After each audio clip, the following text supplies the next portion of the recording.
வணக்கம். எனவே பேசுவோம். நம்ம எனவே பேசுவோம் சேனலுக்கு சப்ஸ்கிரைப் பண்ணி பெல் பட்டனையும் அழுத்தி ஆதரவு கொடுங்க. நேத்து நடந்த மீட்டிங்லங்க, நேத்து மகாபலிபுரத்துல விஜய் அந்த இரங்கல் கூட்டம் நடத்துறாருலங்க, அங்க strictly reporters are not allowed அப்படின்னு சொல்லிட்டாங்க. நம்ம கேமராமேன்ஸும் எப்படியாவது வீடியோ எடுக்கணுமே போட்டோ எடுக்கணுமேங்கிறதுக்காக என்னென்னமோ பண்ணி ஒரே ஒரு போட்டோ எடுத்திருக்கிறாங்க.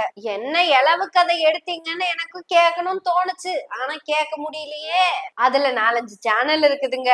அடச்சாமி, விஜயோட வண்டி டயர் எல்லாம் எடுக்கிறாங்கங்க. ஏதோ விஜய் கிளம்புறாரு, விஜயோட வண்டி டயர் முன்னாடி நகர்த்து நல்லா லைவ் கொண்டு போறாங்க. உதயநிதிங்க 4 நாளா மழை தண்ணியில சுத்திட்டு இருக்கிறாரு. நமக்கு அதுவா முக்கியம். முதலமைச்சரா இருக்கும்போது எட்டி பார்க்காத எடப்பாடி பழனிசாமி கூட எதிர்கட்சி தலைவர் ஆனது எதிர்நீச்சல் போட்டு மழை தண்ணியில போய் நிக்கிறாப்படி, நெல் எடுத்து பாக்குறாப்படியே.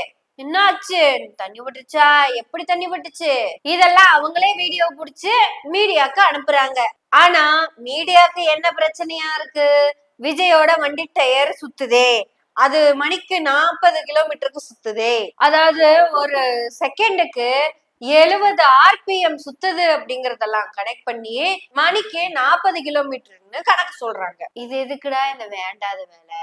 இதுல அந்த வாட்ச்மேன் கிட்ட பேட்டி, டிரைவர் கிட்ட பேட்டி, வெறும் பேட்டின்னு போட்டி எடுத்துட்டு இருந்தாங்க. சரி, எண்ட் ரிசல்ட் என்னதான்னு கேட்டா ஒண்ணுமில்ல. சரி, நாம ஏதாவது கண்டுபிடிக்கணும்ல அப்படின்னு அந்த ஹோட்டலுக்கு பேக் சைடு போய் நின்ன. அங்க இருந்து ஒரு பெருச்சாலி ஓடி வந்துச்சு. வாங்க மிஸ்டர் பெருச்சாலி, மகாபலிபுரத்துல இருந்து வெளியே வந்திருக்கீங்க, அந்த ஹோட்டல்ல இருந்து வெளியே வந்திருக்கீங்க, வணக்கம் அப்படின்னு சொன்னேன். கேச் கேச் கேச் கேச் கேச் அப்படின்னுச்சு. உடனே என்ன பண்ண, ஒரு டிரான்ஸ்லேட்டரை கூப்பிட்டேன். என்ன சொல்லுதுங்க பெருச்சாலி அப்படின்னு கேட்டேன். அட, டிரான்ஸ்லேட்டர் அப்படின்னு மேனுவல் இல்லைங்க, கூப்பிட்டு எலி என்ன சொல்லுதுன்னு கேட்டேன். விஜய் சரியான டைமுக்கு தான் வந்தாருன்னு எல்லாத்தையும் நம்ப வச்சுட்டு இருக்காங்க. திருஷ்யம் 1, 2 இல்லைங்க, 4, 5 வரைக்கும் நடந்துகிட்டு இருக்குது. எல்லாரும் இப்ப என்ன சொல்றாங்க, 27ஆம் தேதி காலையில 11:30 மணிக்கு விஜய் உள்ள வந்தார். போன மாசம் 27ஆம் தேதி யாரெல்லாம் கரூருக்கு விஜய் லேட்டா வந்தாருன்னு சொன்னீங்களோ அவங்க கிட்ட எல்லாம் போய் சொல்லுங்க, இந்த மாசம் 27ஆம் தேதி சரியான நேரத்துக்கு, சரியான டைமுக்கு, சரியான இடத்துக்கு சிட்டா வந்து நின்னாருன்னு. யாரு? தளபதி வந்து நின்னாருன்னு சொல்லுங்க. சரியான நேரத்துக்கு வந்தாருன்னு சொல்லிக்கிட்டே இருக்கணும். அப்படின்னு எலி சொன்னதா நமக்கு டிரான்ஸ்லேட் பண்ணிருக்கு. அப்ப நான் எலி கிட்ட கேட்டேன், அங்க என்னதான் நடந்துச்சு? கீச் கீச் இருங்க, டிரான்ஸ்லேட்டர் பேசட்டும், வெயிட் பண்ணுங்க. ஓகே, அவ்வளவுதானே, நான் சொல்லிடுறேன். எலி சொன்னதாக டிரான்ஸ்லேட்டர் சொன்னது என்னன்னா, விஜய் ஒரு ரூம்ல போய் வெயிட் பண்ணிட்டாரு. அங்க இருக்கிற மொத்த ரூமையும் புக் பண்ணாம 50 ரூம் புக் பண்ணிருக்காங்களாமா. அதுல எவ்வளவு பேர் வந்தாங்கன்னு சரியா கெஸ் பண்ண முடியலையா. அங்க வந்த ஒவ்வொரு குடும்பத்தினருக்கும் விஜய் 15 நிமிடங்கள், அதாவது 900 செகண்ட்ஸ் டைம் கொடுத்து பேசினாராமா. யோசிச்சு பாருங்க, எவ்வளவு பிஸியான ஆளு, எவ்வளவு நேரம் உட்கார்ந்து பேசியிருக்காரு, எவ்வளவு டைம் ஸ்பெண்ட் பண்ணிருக்காரு அந்த குடும்பத்து கூட.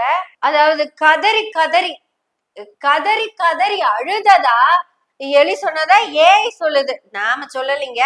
அந்த துள்ளாத மனமும் துள்ளும் படத்துல சுமுரன் ஆஸ்பத்திரி கூட்டிட்டு போவாங்கல்ல, அதுக்கு சீன்ல அவங்க அம்மா செத்து போயிட்டாங்க அப்படின்னு நியூஸ் வரும். ஆனாலும் ஆத்தாவை பார்க்க போகாம இந்த சீதாவை ஹாஸ்பிட்டல் கூட்டிட்டு போகணும்னு சொல்லிட்டு, இருந்தாலும் ஆத்தாக்கு வேண்டிய ஒரு அழுகாட்சியை போடணும்ல, அதுக்காக பாத்ரூம்குள்ள போய் பாத்ரூம் கதவை சாத்திண்டு அந்த இந்தியன் டாய்லெட் கிட்ட கையை எப்படி வச்சுட்டு ஒரு அழுவாரு பாக்கணும்.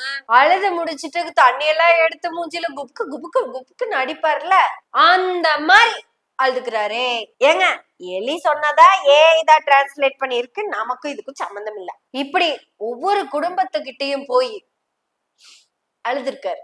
இனி ஏதாவது சிபிஐ ஆபீசர் போய் அந்த ஃபேமிலி கிட்ட கேட்டா அந்த ஃபேமிலி சொல்லுவாங்க, எங்க தளபதிய அழுக வச்சுட்டீங்கல்ல, நீங்க எதுக்காக அழுக வச்சீங்க, என்ன தப்பு பண்ணாரு அவரு, என்ன தப்பு பண்ணாரு, மத்தியானம் 12 மணிக்கு வரேன்னு சொல்லி 5 மணி நேரம் அட்வான்ஸா 7 மணிக்கே வந்துட்டாருங்க. பகல் 12 மணிக்கு வர மாதிரி இருந்தப்பவே ஜெனரேட்டர் போட்டு லைட்டிங் செட்டப் எல்லாம் பெர்ஃபெக்டா வச்சிருந்தாருல. ஷூட்டிங் ஸ்பாட் மாதிரி வச்சிருந்தாருங்க அந்த இடத்த. நாங்களும் ஷூட்டிங் பார்க்க போற மாதிரி தான் போனோம். கேட்டா மீட்டிங்னு சொல்லி போட்டீங்க. அது மீட்டிங்கோ ஷூட்டிங்கோ, ஆனா நேத்து எங்களுக்கு கிடைச்ச ஈட்டிங் மாதிரி லைஃப்ல நாங்க எங்களுக்கு அனுபவிக்க முடியாதுங்க. அதனால இனி நீங்க சிபிஐ தளபதியை பத்தின எந்த என்கொயரியும் பண்ண வேணாம், விட்டுருங்க. எங்க வீட்டுக்கு எந்த லாஸும் இல்லை. வெறும் கெயின் ப்ராஃபிட் மட்டும்தான். அதனால எங்களுக்கு கிடைச்ச நன்மையை கெடுக்க பாக்காதீங்க அப்படின்னு ஏதாவது ஃபேமிலி கிட்ட பேச சொன்னதா, எலி சொன்னதா ஏய் சொன்னதா தெரியல, நானும் சொல்லல. இதெல்லாம் நடக்கிறதுக்கு வாய்ப்பு இருக்கான்னு கேட்டீங்கன்னா தெரியல. ஏன்னா இது சினிமா, எப்ப வேணா எப்படி வேணா ட்விஸ்ட் ஆகலாம். சார் நாங்க கரூர்ல இருந்து கிளம்பணும்ல சார், அதுதான் சார் ஓப்பனிங் சீனு. அதெல்லாம் உங்களுக்கு புரியாது சார். ஆனா ஒண்ணு மட்டும் நிச்சயம், யாருகிட்டையும் எதையும் சொல்லக்கூடாதுங்கிற விஜய் கிட்டத்தட்ட மூடி மாதிரி ஆயிட்டாருங்க. இது என்னோட பர்சனல், பப்ளிக்கு சம்பந்தம் இல்லை. இது என்னோட பிஎம் கேரு, இது மக்களுக்கு கணக்கு கொடுக்க வேண்டிய அவசியம் இல்லை. ஒரு ரிப்போர்ட்டர்ஸ் என்னோட சப்போர்ட்டர்ஸ் கூட உள்ள வரக்கூடாது. உள்ள என்ன நடக்குதுன்னு கட்டுகளவு கூட கசிய கூடாது. கிட்டத்தட்ட அது ஒரு ஷூட்டிங் ஸ்பாட்டாவே மாத்திட்டாங்க. எனக்கு தெரிஞ்ச டைரக்டரும் கேமராமேனும் உள்ளதான் இருந்திருப்பாங்கன்னு நினைக்கிறேன். அந்த டைரக்டர் அங்க இருந்தாரா இல்லையா அப்படிங்கறது ஜனநாயகன் படத்தோட டைரக்டர் தான் சொல்லணும். எனக்கு தெரிஞ்சு படத்தோட கிளைமேக்ஸ வேற மாதிரி கரூர்ல பிளான் பண்ணாங்க. பட் அங்க நடந்த ட்விஸ்டையும் படத்துலயும் ட்விஸ்டா வச்சிருப்பாங்கன்னு நம்புறேன். இப்போ தியேட்டருக்குள்ள போனீங்கன்னா சொல்லுவாங்க, நீங்க வீடியோ எடுக்க கூடாது, இது தண்டனைக்குரிய குற்றம் அப்படின்னு. ஏங்க விஜய், ஒரு இளவு நடந்திருக்கு, அவங்களுக்கு நீங்க ஆறுதல் சொல்லணும். அந்த ஆறுதலை கேட்கறதுக்கு அவங்களே கிளம்பி வந்துட்டாங்க. வந்தவங்க கிட்ட நீங்க ஆறுதல் சொல்லணும். ஆறுதல் சொல்லி தேர்தல் படுத்தி அவங்கள தேர்தலுக்கு பயன்படுத்திக்கணும். அவ்வளவுதானே. இத ரிப்போர்ட்டர்ஸ் எடுத்துட்டா என்ன ஆயிடுன்னு மட்டும் சொல்லுங்க. உங்களோட ஷூட்டிங் கிளைமேக்ஸ் சீனுக்கு ஏதாவது பிரச்சனை வருமா? ஏங்க இதெல்லாம் எலி சொல்லலைங்க, ஏயும் சொல்லலைங்க.